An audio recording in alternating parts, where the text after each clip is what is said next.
Hi, my name is Ninu, and today I'll be presenting my research on racial stacking in professional soccer and the effects it has on black players at every level of the sport. Soccer is often described as the world's game. It's played in almost every country, watched by billions of people, and promoted as a sport that brings people together regardless of their race, culture, or background. And because of that, it carries the image of fairness and equal opportunity where talent and hard work are supposed to determine success. If you look at many of the biggest players worldwide, they often come from less privileged backgrounds, but they're able to rise from that and reach the upper echelons of the sport.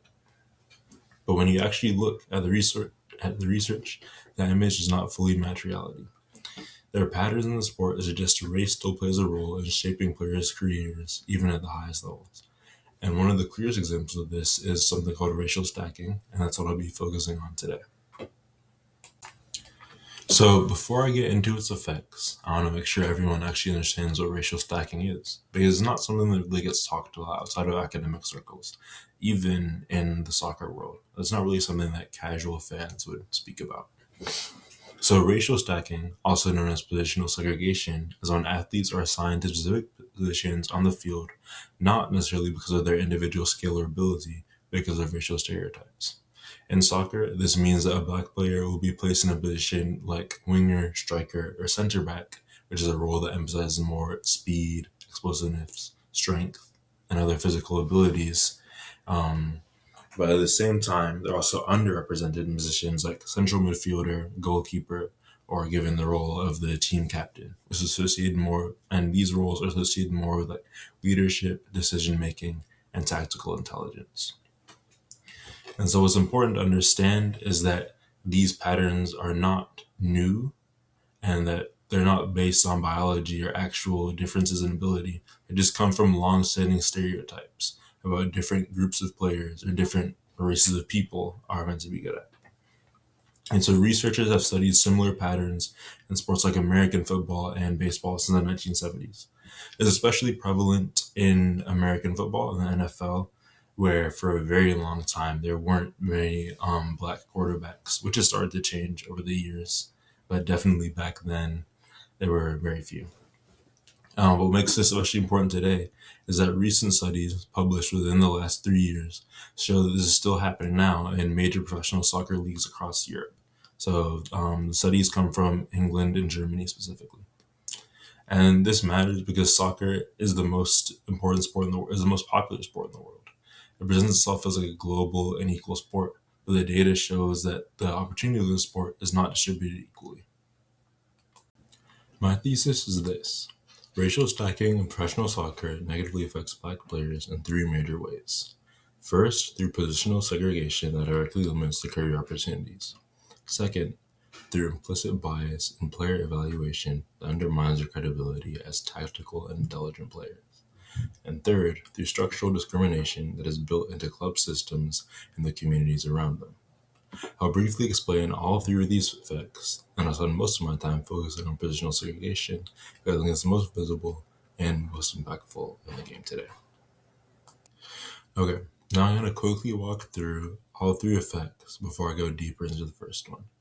So the first effect is positional segregation. Black players are consistently placed in physically demanding roles while being kept out of positions associated with leadership, tactics, and control of the game. This limits not with just this limits not only what they do on the field, but how far their careers can go.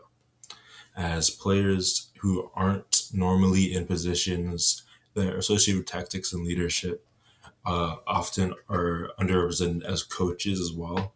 Well, as many managers and coaches tend to be keepers and midfielders, as they have a better understanding of tactics and leadership.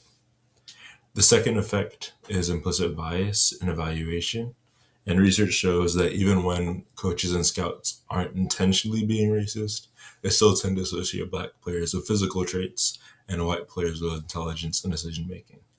There's like the joke about how a white player like plays the game the right way, and like they have the gritty athleticism or like the just the grit and like the cleverness, versus a black player is like pure athleticism, and that kind of assumption influences the decision. Like what a youth scout might do before a player even has a chance to prove themselves and show what they can do.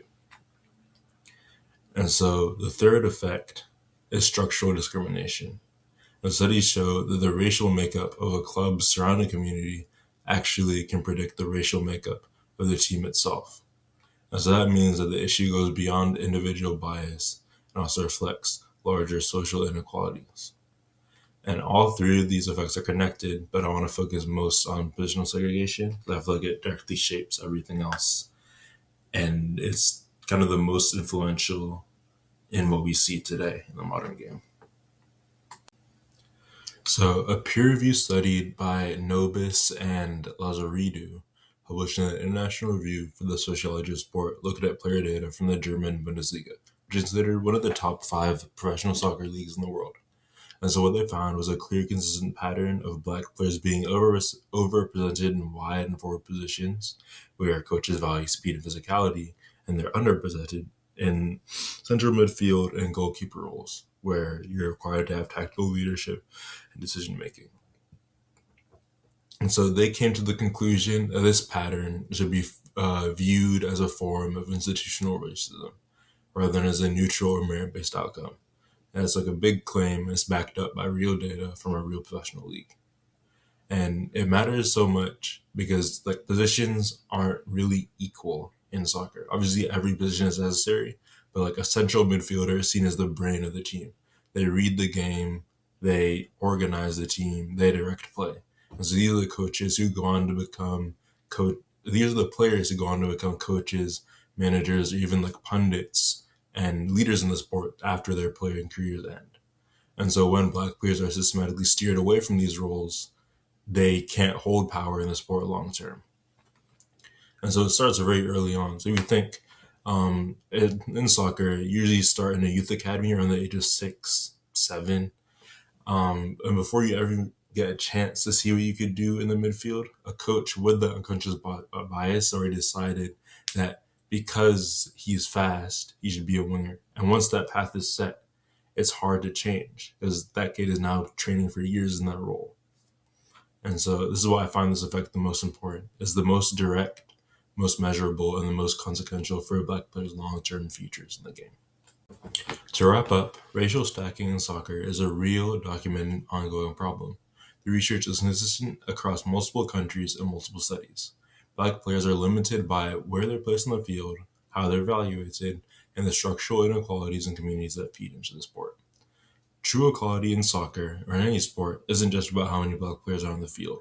It's about whether those players have equal access to every position, every opportunity, and leadership role that the sport has to offer. Until the data shows that, the work isn't done.